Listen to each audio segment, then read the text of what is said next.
السلام علیکم ورحمۃ اللہ وبرکاتہ۔ یہ ٹھنڈی ہوا نہیں، استقبال ہے اس مہینے کا جس کی آمد سے پہلے دوزخ بھی ٹھنڈی ہو جاتی ہے، اور جب اللہ امت کو بخشنے پہ آتا ہے تو تحفے میں رمضان دیتا ہے۔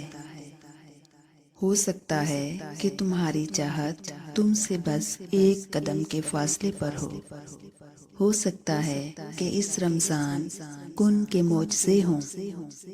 تمہیں کیا لگتا ہے کہ تم تہجد تک کسی چیز کی محبت کے لیے آئے ہو؟ نہیں، حقیقت تو یہ ہے کہ محبت تو تمہارے اللہ کو تم سے ہو گئی ہے۔ اس نے اپنی لاڈلی عبادت تک لا کر تمہیں اپنا لاڈلا بنایا ہے۔ اور پھر رمضان تو رمضان ہے۔ رمضان میں پڑھی گئی ایک فرض 70 فرض کے برابر ہے۔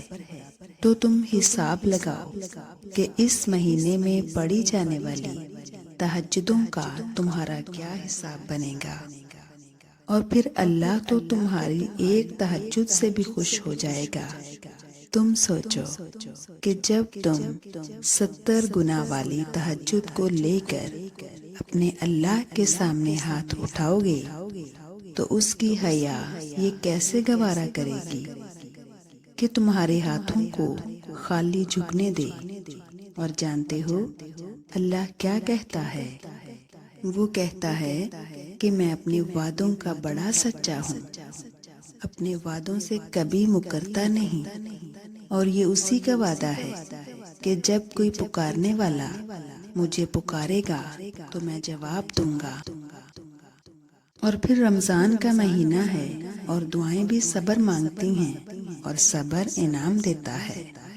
رمضان تو آیا ہی اس لیے ہے کہ تم اس کی رحمتوں کی بارش میں بھیگ سکو۔ اور تہجد کی مانگی ہوئی دعاؤں پر تو کن فیکون کی بارش ہوتی ہے۔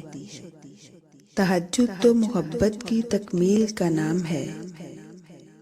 اور جب تم رمضان میں تہجد کے لیے مصلی پر کھڑے ہوگے نا تو یاد رکھنا کہ تم اس در پر پکار لگانے آئے ہو جہاں سے لبیک کا آنا لازمی ہے۔ تم اس مہینے میں پکار لگانے آئے ہو جہاں اس نے ہر چیز کا 70 گنا بڑھا کر تمہیں اپنی رحمتوں سے نوازنے کا وعدہ کیا ہے۔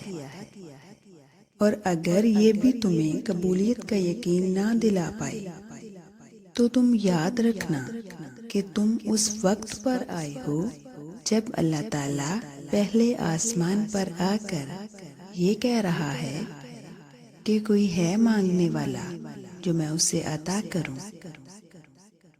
دیکھو تم یہ تو نہیں سوچ رہے نا کہ اللہ تعالیٰ نے اب تک کی دعائیں قبول نہیں کی، یعنی اس نے اب تک کی دعائیں رد کر دیں۔ نہیں، اس نے ہر ایک پکار سنی ہے اور اس کی قبولیت کا وقت بھی مقرر کر لیا ہے۔ کیا پتا کہ یہ رکاوٹیں ہی تمہارے لیے معجزوں کا وسیلہ ہوں۔ کیا پتا کہ جو نصیب میں نہیں وہ دعاؤں کے ذریعے ہی ملنا ہو۔ کیا پتا تمہاری آزمائش کے بعد ہی تمہاری دعا کا پورا ہونا ہو۔ کیا پتا جو تمہیں تاخیر لگ رہی ہے وہ تمہاری خیر ہو۔ تمہیں کیا لگتا ہے کہ جو دعائیں تم تہجد میں مانگتے ہو اللہ اسے اس وقت قبول نہیں کر رہا، یعنی وہ دعائیں رائگاں ہیں؟ نہیں، ایسا نہیں ہے۔ کبھی کبھی بہت پہلے مانگی گئی دعائیں بھی اللہ تعالیٰ قبول کر لیتا ہے۔ اور تم سوچتے ہو کہ یا اللہ میں تو اس دعا کو بھول چکا تھا، مگر اللہ نہیں بھولتا۔ اسی طرح تمہاری تہجد کی مانگی ہوئی ہر ایک دعا شاید تم بھول جاؤ گے، مگر وہ ان دعاؤں کو ایسے انجام تک پہنچائے گا کہ تم حیران رہ جاؤ گے۔ ہو سکتا ہے تمہارے صبر سے تمہارے نصیب نے ہار جانا ہو سکتا ہے جو تم سے پہلے اللہ نے دور کیا ہے وہی تمہیں بہتر کر کے واپس مل جانا ہو۔ وہ الجبار ہے، یعنی ہر ٹوٹی ہوئی شے کو جوڑنے والا۔ تو پھر یہ کیسے ممکن ہے کہ تم فریاد کرو اور وہ اسے ادھورا ہی چھوڑ دے؟ یہ کیسے ممکن ہے کہ تم اپنا بکھرا ہوا وجود لے کر اس کے روبرو جاؤ اور وہ ان کرچیوں کو نہ سمیٹے؟ وہ تمہیں ایسے سنبھال لے گا کہ پھر کبھی تھکاوٹ نہ ہوگی تمہیں۔ وہ یوں راضی ہوگا کہ تم کبھی اداس نہ ہوں گے۔ اور جس طرح رمضان تمہاری زندگی میں آ کر تمہارے گناہوں کو جلا دیتا ہے، مٹا دیتا ہے، اسی طرح تہجد بھی تمہارے نصیب کے سامنے آ کر تمہاری تمام تر محرومیوں اور ناممکنات کو جلا اور مٹا دیتی ہے۔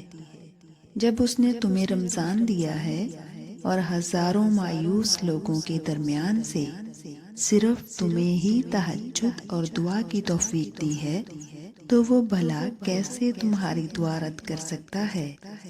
تم اپنے دل کو اللہ کی رضا میں راضی کر لو، مگر دعا کرنا مت چھوڑنا۔ یقین مانو وہ جلد تمہاری رضا میں راضی ہو جائے گا۔ اور اللہ نے چاہا تو اس رمضان تم اپنے رب کی محبت کی ایسی مثال دیکھو گے کہ تمہاری محبت کو حاصل کرنے کی خوشی سے زیادہ تم اس رب کے عطا کرنے کے انداز کے دیوانے ہو جاؤ گے۔ تم یقین رکھو کہ اس رمضان کن کے موج سے ہوں گے انشاءاللہ۔